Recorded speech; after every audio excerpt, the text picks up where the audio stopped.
Last class में हम लोगों ने फोटोसिंथेसिस शुरू किया था और हम लोगों को नॉन साइक्लिक फोटोफॉस्फोराइलेशन और साइक्लिक फोटोफॉस्फोराइलेशन तक पढ़ा दिया था। अब जो है next that is cyclic and non cyclic photophosphorylation में होता क्या है। ये है नॉन साइक्लिक फोटोफॉस्फोराइलेशन। इसमें क्या होता है, जो फोटोसिस्टम सेकेंड होता है regains electrons by splitting of water, leaving oxygen gas by a product. As a by product निकालते हैं क्या ये प्लांट्स, दिन में ऑक्सीजन को, पानी टूटता है बेसिकली, ये आपको पहले भी बताया, से स्प्लिटिंग ऑफ वाटर, पानी का टूटना जिसकी वजह से ऑक्सीजन बनती है, ऑक्सीजन का मॉलिक्यूल निकलता है बाहर, और साथ में क्या बनता है, ATP और NADPH। ये जो ऑक्सीजन बनी है ये एज ए साइड प्रोडक्ट बनती है, बाय प्रोडक्ट बनता है जो कि हम लोगों के लिए यूज़फुल है। तो इसमें क्या हुआ था, सबसे पहले पानी टूटा, H2O टूटा, और किस वजह से टूटा, जो लाइट आ रही है उसकी वजह से पानी टूट गया, हाफ H2O में, हाफ O2 में, 2H आयन में प्लस पानी में। तो ये तो ऑक्सीजन बाहर निकल गई है। ये जो हाइड्रोजन आयन है ये आगे चलकर क्या बनाएंगे, NADPH बनाएंगे। ठीक, यहाँ से ये इलेक्ट्रॉन एक्साइटेड हुए और जो यहाँ पर इलेक्ट्रॉन एक्सेप्टर होता है, what is that, that is quencher. उसके बाद plastocyanin, plastohydroquinone, cytochrome B, cytochrome F, then photosystem 1 में चला जाता है। फोटोसिस्टम 1 फिर जाता है, जैसे इलेक्ट्रॉन वहाँ जाएंगे वहाँ से ऊपर चले जाएंगे जहाँ पर हमारे पास FADH2 होता है, एक आयरन कंटेनिंग प्रोटीन होता है, ए प्रोडक्ट जिसमें आयरन है, Fe और सल्फर।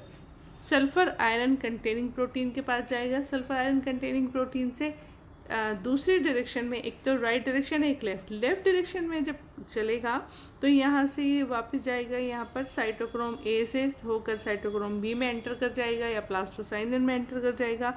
यहाँ से जो ATP फॉर्मेशन होती है, इस सर्कल में जो ATP फॉर्मेशन होगी जो बाईं तरफ चलेगा, अगर आप मोबाइल जैसे अपना देख रहे हैं तो आपके लेफ्ट में जो रिएक्शन चलेगी नीचे की तरफ और इससे अटैच हो जाएगी, जो एक आपको ये ब्लू कलर के बॉल्स दिखाई दे रहे हैं, उसे दीज आर साइटोक्रोम, प्लास्टोसाइनिन, प्लास्टोहाइड्रोक्विनॉन, यहाँ पर अटैच हो जाएगी। तो जो एक ट्रायंगल बन जाएगा, उस ट्रायंगल में फॉर्मेशन होगा ATP का, उस हम प्रोसेस को साइक्लिक फोटोफॉस्फोराइलेशन कहते हैं।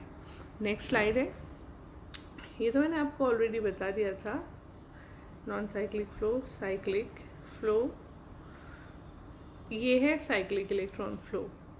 ठीक है, यहाँ से लोअर से हायर जाएंगे एनर्जी, यहाँ से फोटोन आएंगे, और आप ये देख रहे हैं ATP फॉर्मेशन कहाँ हो रहा है, it's a cyclic process, cycle में बन रहा है। ये जो ट्रायंगल मैंने बताया, that triangle is present here.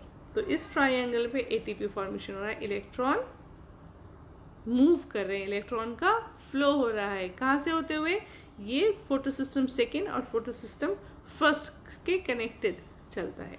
तो दिस इज साइक्लिक फोटोफॉस्फोराइलेशन। उसके बाद है हिल रिएक्शन, होती क्या है, नॉन साइक्लिक भी मैंने आपको बता दिया था, फिर भी एक बार और बता देती हूँ। नॉन साइक्लिक में भी ATP बनता है। ये जो पोर्शन है इसमें ये फोटोसिस्टम 2 से चलेगा, फोटोसिस्टम फर्स्ट से होते हुए फोटोसिस्टम फर्स्ट में चला जाएगा, वहाँ से ये वापस सिर्फ बाईं तरफ आता है। तो इसमें भी एक बार जब फोटोसिस्टम आपका 2 है, जो फोटोसिस्टम 2 से ऊपर जा रहा है और प्लास्टोहाइड्रोक्विनॉन से जाकर मिल रहा है या प्लास्टोसाइनिन से मिल रहा है, वहाँ पर भी एक बार ATP फॉर्मेशन होता है, लेकिन दैट इज़ नॉट साइक्लिक, उसका कोई ट्रायंगल नहीं है या वो कहीं और एंटर नहीं कर रहा है वो प्रोसेस। तो वो वहाँ से फोटोसिस्टम, ये तो फोटोसिस्टम 2 से स्टार्ट होकर फोटोसिस्टम 2 में ही एंटर कर गया, पर वो फोटोसिस्टम फर्स्ट में एंटर होके फोटोसिस्टम फर्स्ट में वापस एंटर नहीं कर रहा है, कि वहाँ से वापस जब साइक्लिक में तो क्या होगा, जहाँ से शुरू हुआ वहाँ से वापस आ गया, that is cyclic photophosphorylation. Electron flow मैं एक बार और बताती हूँ, जब इलेक्ट्रॉन फ्लो फोटोसिस्टम यहाँ से 1 से चला, फोटोसिस्टम 1 से इलेक्ट्रॉन फ्लो होकर वापस फोटोसिस्टम फर्स्ट में आ गया, तो दैट इज उस प्रोसेस में इलेक्ट्रॉन फ्लो के एटीपी बन गया, दैट इज साइक्लिक फोटोफॉस्फोराइलेशन। लेकिन जब फोटो सिस्टम 2 है वहाँ से शुरू होकर इलेक्ट्रॉन फ्लो वापस उसमें नहीं आता, वो कहाँ चला गया, फोटो सिस्टम 1 में चला गया। तो फोटो सिस्टम 2 से चलकर फोटो सिस्टम 2 में नहीं आया, that is non cyclic photophosphorylation. उसके बाद है हिल रिएक्शन में होता क्या है, बेसिकली लाइट रिएक्शन में होता क्या है। हिल placed cells of green algae chlorella into water containing the heavy isotope। Oxygen का आइसोटोप होता है क्लोरेला में। ही वॉज जो हिल था उसने ये सब देखा, क्लोरेला में देखा, जिसमें देखा कि ऑक्सीजन का आइसोटॉप है क्लोरेला में, जो कि एक ग्रीन एल्गी है। He was able to show that oxygen given off in photosynthesis was an isotope which must have come from water. उसने कहा अगर इसमें फोटोसिंथेसिस में आइसोटॉप बनता है तो ये 100% पानी से आया होगा। फोटोसिंथेसिस का उसने ये प्रोसेस निकाला। When Hill repeated the experiment with CO2 containing heavy isotopes instead the oxygen given off was normal। जब उसने बाहर लाकर ये रिएक्शन करी प्लांट में, वहाँ उसमें नहीं की, बाहर की, H2O एनर्जी डाली तो हाफ ऑक्सीजन बन गया, 2 H आयन बन गए, और उसको बैलेंस करने के लिए जो 2 इलेक्ट्रॉन होते हैं जो री एंटर कर जाते हैं फोटो सिस्टम में, तो उसने देखा कि ये बना है, ना कि ऑक्सीजन 18 बना है, क्या बना है, ऑक्सीजन 16 बना है, दैट इज नॉर्मल ऑक्सीजन। ये है the production of ATP by chemiosmosis in photosynthesis. क्या होता है, ये है हमारा एंटीना मॉलिक्यूल जो कि क्लोरोफिल, जो कि क्या एब्जॉर्ब कर रहे हैं, लाइट एब्जॉर्ब कर रहे हैं। आप ये देख रहे होंगे येलो कलर की लाइट एब्जॉर्ब कर रहे हैं, और ये इलेक्ट्रॉन फ्लो शुरू होकर ये ब्लू कलर की डॉट से होते हुए दूसरे फोटो सिस्टम में गया। ठीक, वो फोटो सिस्टम 2 हुआ या फोटो सिस्टम 1 हुआ, ये फोटो सिस्टम 2 हुआ, यहाँ पर एंटर किया, यहाँ से फिर लाइट ने एब्जॉर्ब किया, इलेक्ट्रॉन एक्साइटेड हुए, और वहाँ से जो H आयन बने थे उन्होंने ये NADPH बना दिया। जो ये 2 इलेक्ट्रॉन बने थे इन्होंने जाकर रिएक्शन की, वापस पानी बनाया। तो ये पूरा प्रोसेस है, ऐसे मेम्ब्रेन में होता है, ऐसे होता है। इससे थाइलकॉइड मेम्ब्रेन इज ये कंपार्टमेंट होता है जो अंदर का होता है, और ये बाहर जो क्या है, स्ट्रोमा है, लिक्विड ऑफ द क्लोरोप्लास्ट है। तो ये इसके अंदर आपको एक क्लोरोफिल दिखाई दे रहा है, ग्रेनम में आपको ये क्लोरोफिल दिखाई दे रहा है। पर्पल कलर के जो है ये वो है ग्रेना के अंदर ये क्लोरोफिल पिगमेंट है, और बाहर जो दिखाई दे रही है ये माचिस की तिल्लियां जैसी, दैट इज फॉस्फोलिपिड मेम्ब्रेन। उसके बाद chemiosmosis powers ATP synthesis in the light reaction. The electron transport chains are arranged with the photosystem in the thylakoid membrane and pump hydrogen ion into thylakoid space.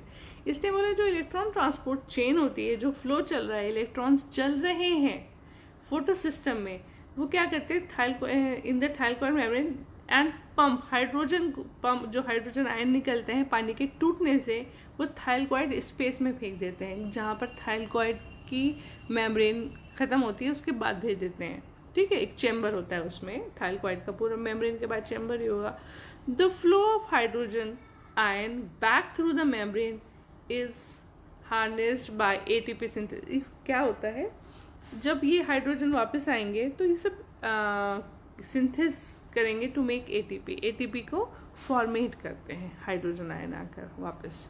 In the stroma, जो इसका liquid है chloroplast का, the H ion combines with NADP to form NADPH। that is already I have told you through a diagram कि NADPH कैसे बनता है। पहले वो FADH2 होता है, उधर से इलेक्ट्रॉन आ जाते हैं ऊपर से, तो उसका ऑक्सीडेशन होता है और अपने H FAD को दे देता है, NAD को दे देता है FAD, तो ये NADPH बन जाता है प्लस। लेकिन वो FADH2 कैसे बना था, ये पानी के टूटने से जो हाइड्रोजन आयन आए थे FAD के पास, उससे FADH बना था। उसके बाद है Calvin cycle, the dark reaction. मेरे ख्याल से ये हम लोग नेक्स्ट में पढ़ेंगे। पहले आप हिल रिएक्शन को अच्छे से याद करें, जो भी प्रॉब्लम होगा आप मुझसे पूछें। एक बार नहीं समझ आता 2 बार पूछें, 2 बार नहीं समझ आता 3 बार पूछें, लेकिन पूछें ज़रूर। ठीक है बच्चों, फिर हम केल्विन साइकिल शुरू करेंगे। Okay, take care.